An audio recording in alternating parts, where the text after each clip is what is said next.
नमस्कार, स्वागत है आपका द फोर्थ स्टेट यूट्यूब मंच पर। मेरा नाम है रविंद्र सिंह शोरान। इस वक्त की बड़ी खबर एक बार फिर से आ रही है दिल्ली से।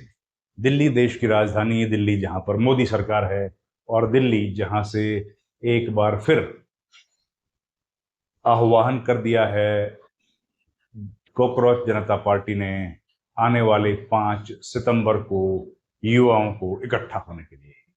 और ये जो है, ये एक बार फिर से वही मार्च है जो 20 जुलाई को हुआ था, जब संसद भवन की तरफ मार्च किया था।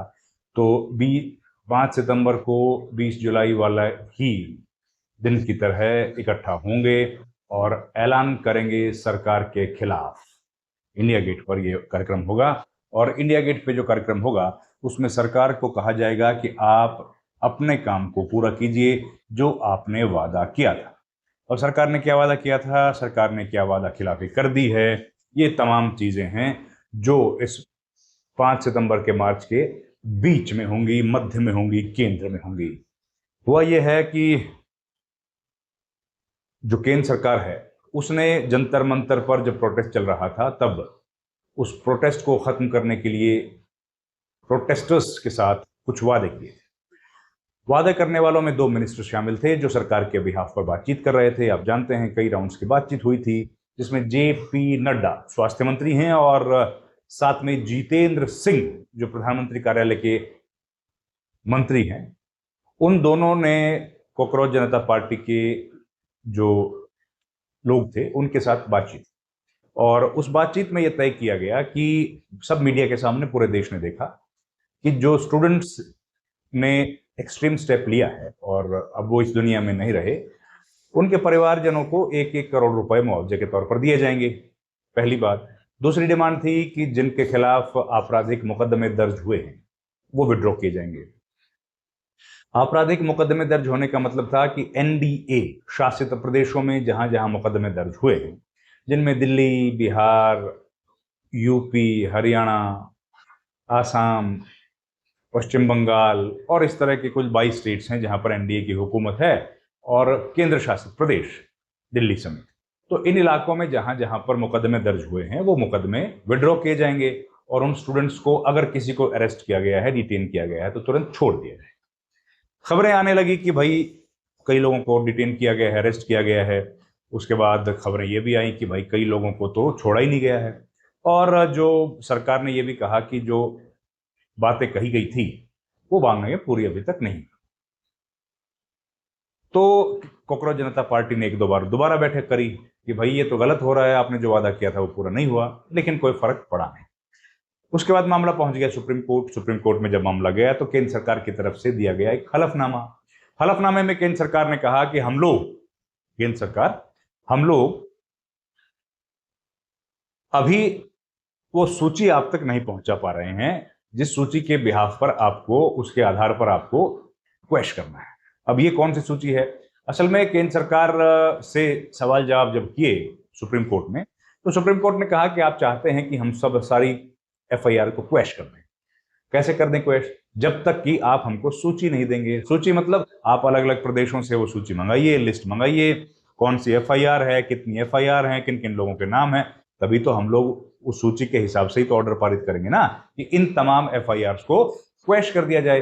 जब तक आप हमको लिस्ट नहीं देंगे तब तक हम लोग कैसे करेंगे? ये एक बार नहीं बल्कि 2 बार हुआ। दो बार केंद्र सरकार से सुप्रीम कोर्ट ने वो लिस्ट मांगी है, लेकिन सुप्रीम कोर्ट में वो लिस्ट केंद्र सरकार ने अभी तक जमा नहीं कराई। अब ये तमाम घटनाएं हो गई हैं, तो उसके बाद अभी तक मुआवजा भी नहीं दिया गया है। तो जो वादा स्टूडेंट से किया गया था उस वादे को अभी तक केंद्र सरकार ने पूरा नहीं किया, और जिसकी वजह से ये हो गई है वादा खिलाफी। और ये वादा खिलाफी का ऐलान कर दिया है कॉकरोच जनता पार्टी ने।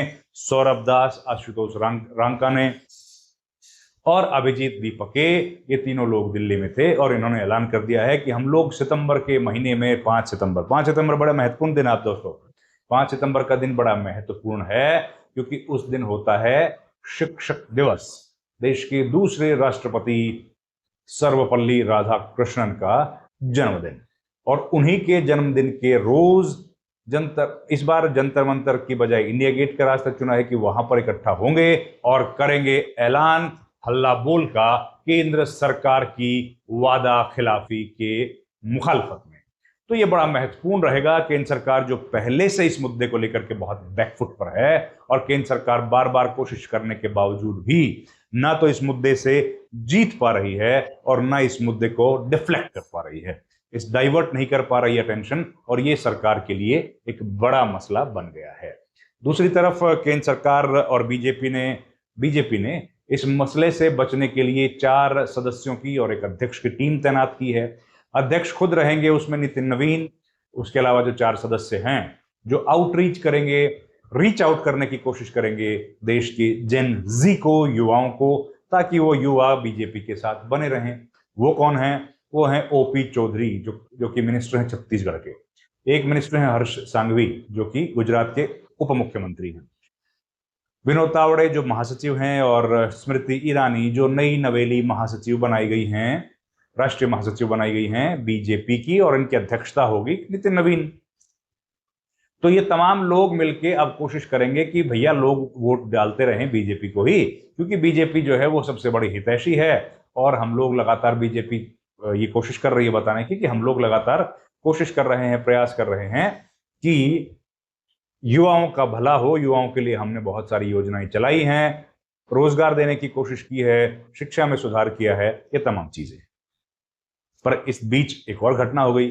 घटना ये हो गई कि आशुतोष रांका गए थे राजस्थान के एक गांव में वो गए थे स्कूल में, और स्कूल में जब गए तो उस गांव में उनके साथ हो गई हाथापाई, उनके साथ हो गया पत्थरबाजी, किसी ने उनके ऊपर पत्थर फेंके और उन्होंने अपनी जान बचाकर अपने दोस्तों के साथ वापस उस गांव से भागे।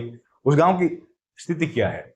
उस गांव की स्थिति यह है कि उस गांव में स्कूल जो है, सरकारी स्कूल, वो तबेले में चल रहा था। तबेला जो भैंस के लिए होता है, तबेला जो शिक्षा के लिए नहीं होता है, उस तबेले में खराब स्थिति में स्कूल चल रहा था, और उस स्कूल को देखने के लिए, उसके निरीक्षण के लिए ये लोग वहां पर गए थे। और जब वहां पहुंचे तो कथित तौर पर गांव वालों ने उन पर हमला किया। आशुतोष रांका और उनकी टीम का कहना है कि ये लोग बीजेपी के गुंडे थे और इनका इरादा उनको चोट पहुंचाने का था, जबकि ये लोग अपनी तरफ से संवैधानिक काम कर रहे थे, कुछ भी गैर संवैधानिक नहीं कर रहे। तो इन तमाम इश्यूज को देखते हुए मामला गंभीर होता जा रहा है, और सरकार जो लगातार इस मसले पर बैकफुट पर है, उसने कोशिश की कि किसी तरीके से इस मामले को दबाया जाए, इससे लेफ्ट राइट खिसका जाए, लेकिन अभी तक कामयाबी हासिल हुई नहीं है। इस बीच राहुल गांधी लगातार सरकार पर फायर हैं, और उन्होंने हाल में एक कार्यक्रम किया पुणे में, महाराष्ट्र के पुणे में। पुणे जिसको कि कल्चरल सिटी ऑफ महाराष्ट्र बोला जाता है, छत्रपति शिवाजी महाराज का शहर, और उस शहर में जबरदस्त भीड़ थी और महिलाओं के बीच राहुल गांधी ने स्मैश द पेट्रियार्की, बहुत बड़ी बात कही, और कहा कि महिलाओं को अपने अख्तियारात के लिए जनता के साथ सामने आना चाहिए और अपने अधिकार के लिए उनको लड़ने की जरूरत है, और पैट्रियार्की से दूर जाने की जरूरत है। मनुस्मृति में जो बातें लिखी हैं उनको आज फॉलो नहीं किया जाना चाहिए, जबकि हुकूमत है, सरकार उनको फॉलो कर रही है।